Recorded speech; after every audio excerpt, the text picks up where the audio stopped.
Hi everybody, this is Joshua Kirk here with you once again. Now it's time for episode 92 of Album of the Day. And before we get into the review, I just like to talk about this shirt that I'm wearing. You may remember that a couple episodes ago, recently, I did a review of the new Violent Femmes album called We Can Do Anything. My dad recently gave me this shirt that says Violent Femmes since 1981, American music, because that's when the band formed, and American music is one of their most popular songs that's performed as a staple at their shows. And I also recently got a vinyl copy of the EP that they released last year called Happy New Year, and I did listen to it. It is a good EP, and just wanted to tell you that. Anyway, aside from that, let's get on to today's review. Today's band is a band that's from Nashville, but a lot of their founding members are from California. Originally. And they're a band that they play bluegrass instruments like banjo, mandolin, guitar, fiddle, and upright bass, but they play them in such a way that you can pretty much see that their background actually comes from a lot of different types of more diverse music, like folk or classical music, alt country, rock, and even a little bit of psychedelia. The band that I'm talking about is Punch Brothers, a five-piece quintet that performs a style of music known as progressive bluegrass, meaning they play those kind of instruments, but they're called that because the kind of music they play is actually a little more, is a little more, experimental than what you'd typically see in bluegrass music. And they definitely have a knack for creativity in the studio and all that stuff. They've released over 4 studio albums. Their debut album, Punch, in 2008, Anti-Fogmatic in 2010, Who's Feeling Young Now in 2012, and now I'm here to talk about their most recent album that came out January of last year, 2015 to be exact, and it's called The Phosphorescent Blues. And I do really like this cover art on here. It looks like it's a photograph, but it's actually a painting on here. There's an interesting title going on here, because the album is supposed to, sort of liken the band to this kind of, sea of plankton kind of floating around, or something like that, using light as kind of like a conduit or something like that. Anyway, this is the back of the album, which features every band member with their phones out and that have blue lights in them. And there's a track listing there. The quintet consists of mandolinist and lead singer and songwriter Chris Thiele, guitarist Chris Eldridge, upright bassist Paul Cowart, banjoist Noam Pikelny, and fiddler Gabe Witcher.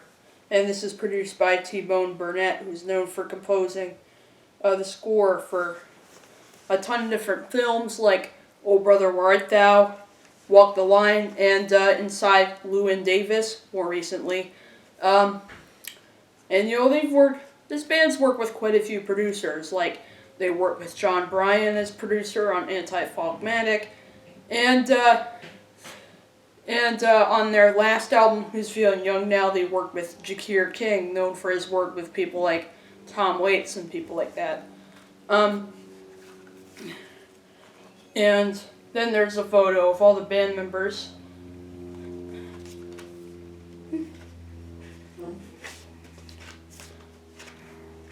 And then this is the booklet, which contains some of the credits in here and the lyrics.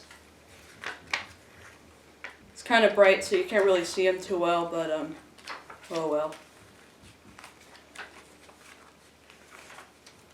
And the CD version of this album came out in January, but then the vinyl LP version of the album came out sometime around February of 2015, a month after the CD came out, on None Such Records, which the band has always been.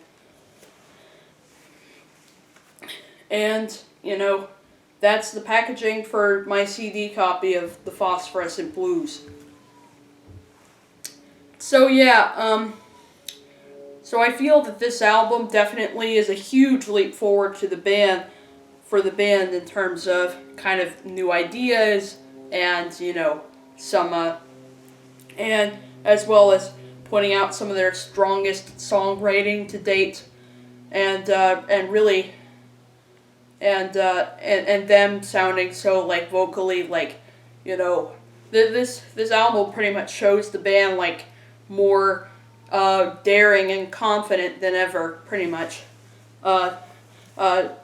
So I definitely think this to be an album where they take a lot of risks. They've always been a band that's always taken risks, which is not the norm for bluegrass bands. A lot of bluegrass bands, they just do covers and and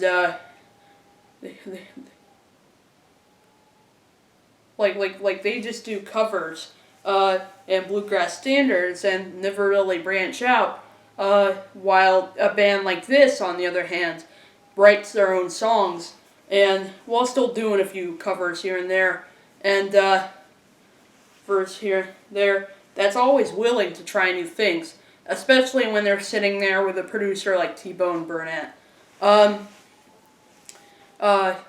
So the opening track on this album is called Familiarity, and what I do notice about this track is that it's not the typical 3-minute pop song that typically opens up most albums.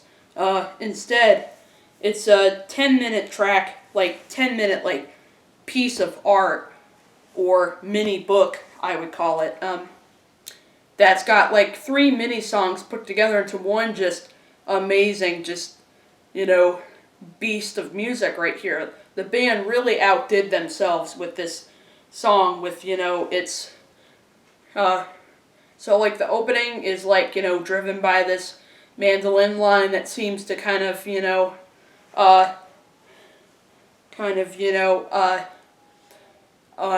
replicate a some sort of psychedelic synthesizer line or guitar line or something like that. The intro,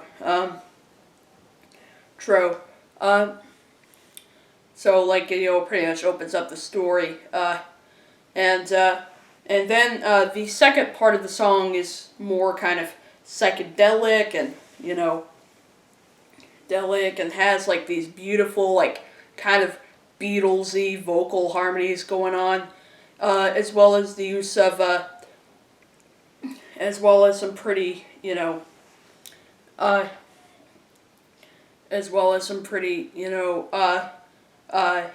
reverbed fiddle going on in here, and there's even the use of drums coming in, which is definitely a first for the band. So so I think it would be kind of stereotype to call these guys a bluegrass band. So if you just mess around with stereotypes, you'll be like, oh, these guys are a bluegrass band. Why are they playing with drums? Well, I will tell you that in reality, they're not really a bluegrass band, even though they play those instruments. So the drums actually work really well for the song, since they're essentially playing rock songs, just with more kind of old school, kind of old-timey kind of instrumentation. And this song is pretty much, this part of the track is pretty much the climax of the whole story, the world slowly starting to blow up or something like that. And then the ending of the track is this really sweet, beautiful, kind of quieter outro to the whole story of the song here, where basically everybody else is gone, because the world's just kind of come to an end, but then the main couple, or the main protagonists in the song, are still in the bed together, and is still there and alive. So it's like kind of an emotional sandstorm of just awesomeness going on here. I mean, and of course it goes back to the kind of really nice layered harmonies paired with the pretty. This is kind of the sadder, more emotional part of the song with just kind of this weepy fiddle going on there. I did go see these. I did manage to catch these guys at a concert back in July of last year at Wolf Trap in Vienna, Virginia, and they performed this song because they performed a lot of stuff in the new album, and the performance that they did of this song blew me away. I almost cried. It was so beautiful. Then the next track on the album is the song Julep, which, has a bit more of a laid-back kind of feel, musically. And lyrically, it's kind of a song basically kind of about, family life and, pretty much how, I think this song is pretty much about how maybe Chris Thiele and his wife probably met or something like that. It was through so it's kind of a song kind of reflecting on life itself, family life means drinks in the backyard and and all this stuff. So lyrically, it's kind of a very personal song, and musically, it's really beautiful. I think that little melody in the middle of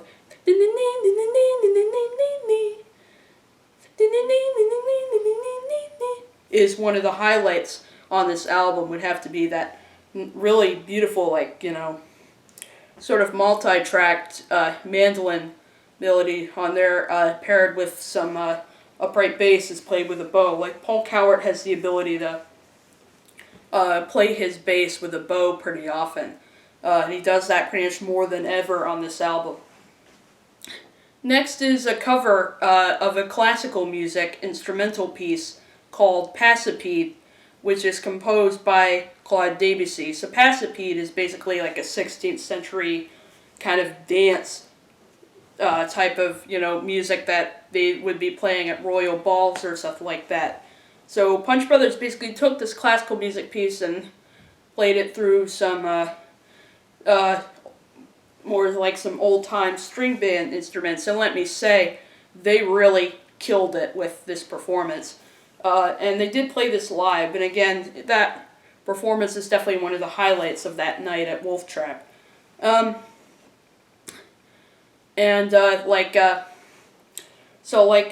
mandolin, the bowed bass, and the fiddle just, pretty much, just sound, great on this, instrumental cover that the band did on here, and, it really does kind of fit in with kind of the whole aesthetic of the album of, light that's, strangely aglow being, kind of the theme of this record. So I feel like this album has probably some of their darkest stuff on here. You don't usually expect, the band to be putting out music that's this dark, and that's exactly what they're doing here on the album.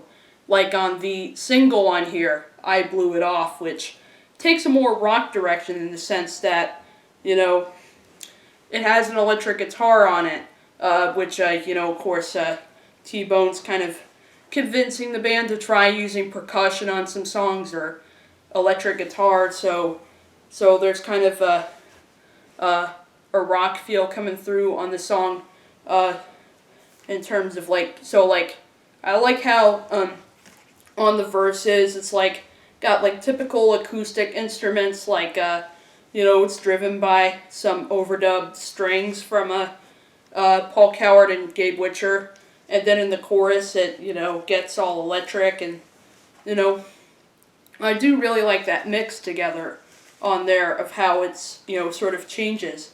And lyrically, it's kind of a song about, this is definitely one of the darkest songs in the album.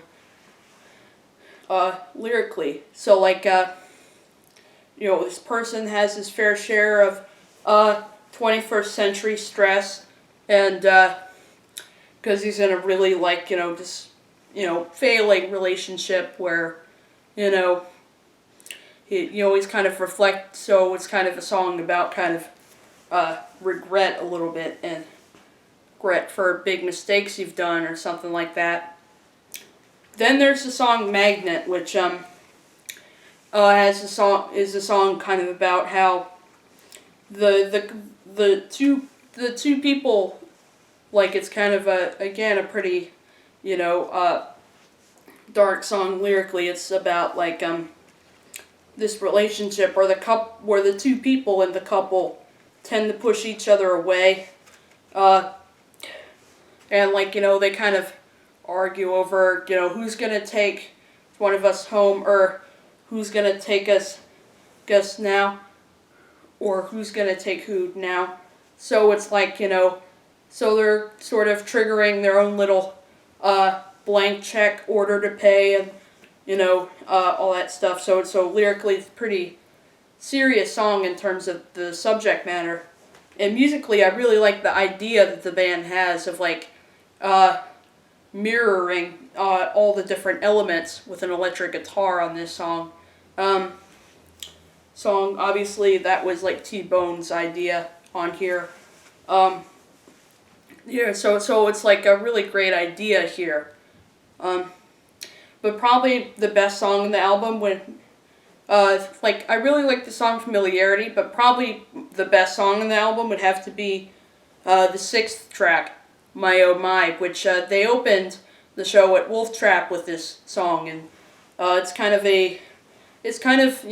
everybody pretty much has a song about the end of the world, and this is pretty much the kind of song that, Punch Brothers have about that kind of subject, but yet it's kind of ironic and, poignant, so it kind of turns a kind of otherwise horrific event into, like, it's like strangely, like something strangely beautiful is about to happen in terms of an image for a song.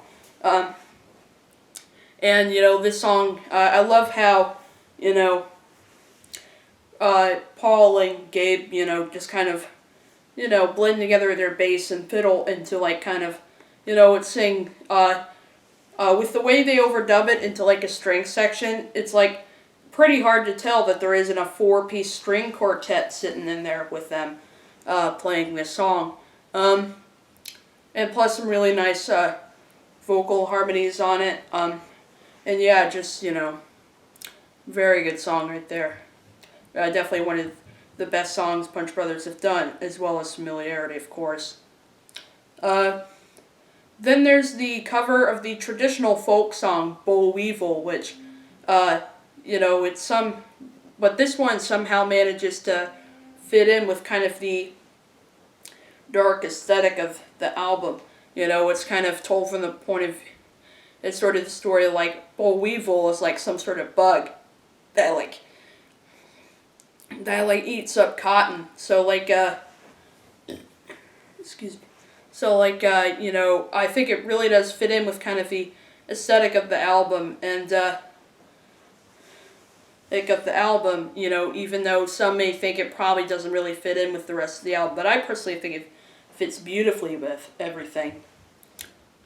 Then next is another short interlude, which is Prelude, which is originally composed by Alexander Scriabin, and, like, it's just a soft little mix of, like, acoustic guitar and banjo, but I like how they put just the right amount of reverb on it, and they make it sound as if, they're playing in some sort of, like, dark tunnel or something like that, with its kind of ambient reverb going on the banjo, so it sounds like they're playing in a grand hall or something.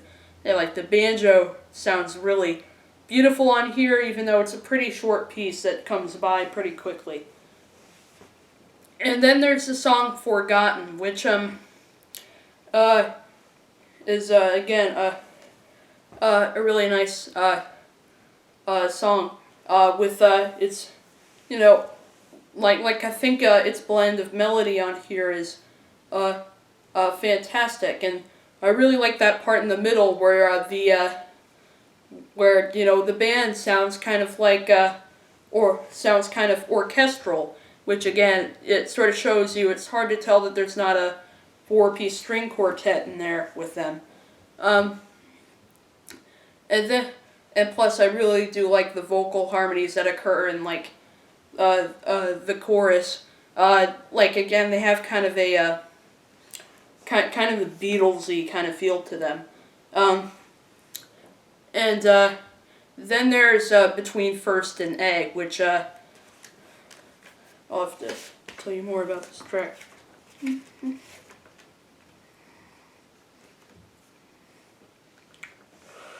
Well, it's kind of a song I guess is kind of, reflecting on the past a little bit, or something like that. It has kind of it has like a similar subject matter to the song Julep. But yeah, pretty good song there.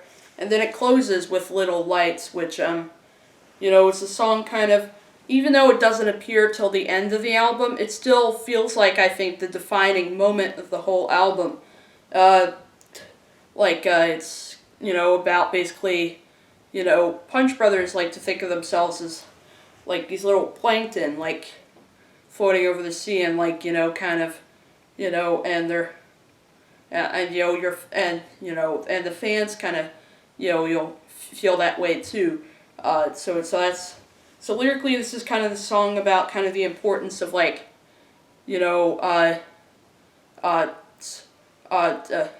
bringing light through, like, maybe like a smartphone, or something like that. So it sort of talks about how their audience seems strangely aglow at their shows in such a beautiful way. So it kind of makes sense that there's a choir of some of their fans occurring at the end of the song, which just sounds great on there. And I like how, instead of bringing them all to a studio, because, they've all got busy schedules, they just contacted them all through the internet, and they all provided a vocal part.